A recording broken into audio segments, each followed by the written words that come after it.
یہ بات ہے قرآن کی، وہی قرآن جس پر ابو لہب نے سب سے پہلے اوپن چیلنج دیا تھا، جس کے ظلم نے نبی صلی اللہ علیہ وسلم کا دل توڑ دیا۔ یہ کوئی قرآن نہیں ہے، یہ بس شاعری ہے، محمد کی جھوٹی شاعری۔ یہ کہانی ہے اس عورت کی جو اپنے شوہر کو اور بھڑکاتی تھی۔ محمد نے تمہیں رسوا کیا ہے، اب تم چپ کیوں ہو؟ لیکن یہ صرف ایک اسٹوری نہیں ہے، یہ قرآن کا ایک ایسا چیپٹر ہے جو پروف ہے قرآن کے بے مثال ہونے کا۔ اور آج کے اس ویڈیو میں ہم جانیں گے سورہ لہب کے بارے میں۔ تبت یدا ابی لہب وتب۔ ابو لہب رسول اللہ صلی اللہ علیہ وسلم کا اپنا چچا تھا، اور چچا کا مرتبہ اسلام میں والد کے برابر ہوتا ہے، لیکن وقت کے ساتھ ساتھ ابو لہب کے اندر نفرت بڑھتی گئی۔ نفرت اور گھمنڈ کی وجہ سے اس نے رسول اللہ صلی اللہ علیہ وسلم سے اپنا رشتہ توڑ دیا اور رسول اللہ صلی اللہ علیہ وسلم سے نفرت کرنے لگا۔ بھتیجے، تم جھوٹ بول رہے ہو، میں تمہاری بات کبھی نہیں مانوں گا۔ اور اسی دن سے اس کے مقدر میں لکھ دیا گیا جہنم کا عذاب۔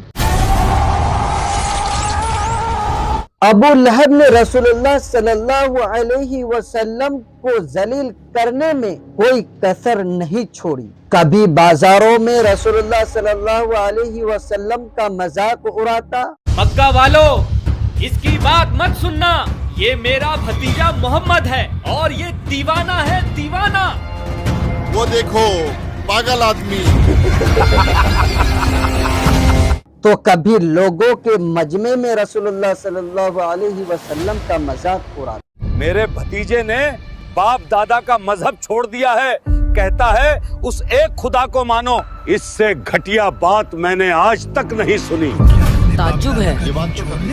تو کبھی رسول اللہ صلی اللہ علیہ وسلم کے خلاف لوگوں کو بھڑکاتا، تو کبھی شرارتی لڑکوں کو پتھر مارنے کے لیے رسول اللہ صلی اللہ علیہ وسلم کے پیچھے لگا دیتا۔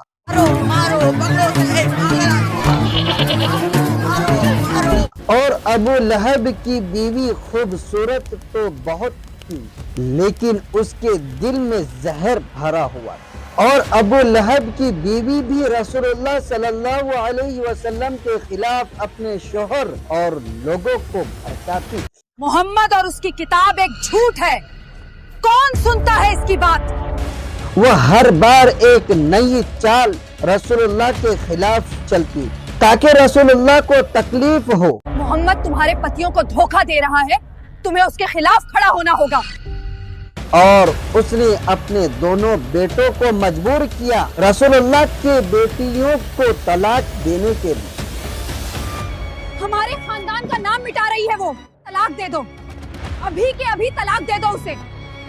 تمہارا چہرہ بھی مجھ پر حرام ہے اگر تم نے اپنی بیویوں کو طلاق نہیں دیا۔ بابا، ہم آج ہی انہیں طلاق دیتے ہیں۔ جب ظلم حد سے زیادہ بڑھ گیا تو اللہ نے سورہ لہب نازل کی۔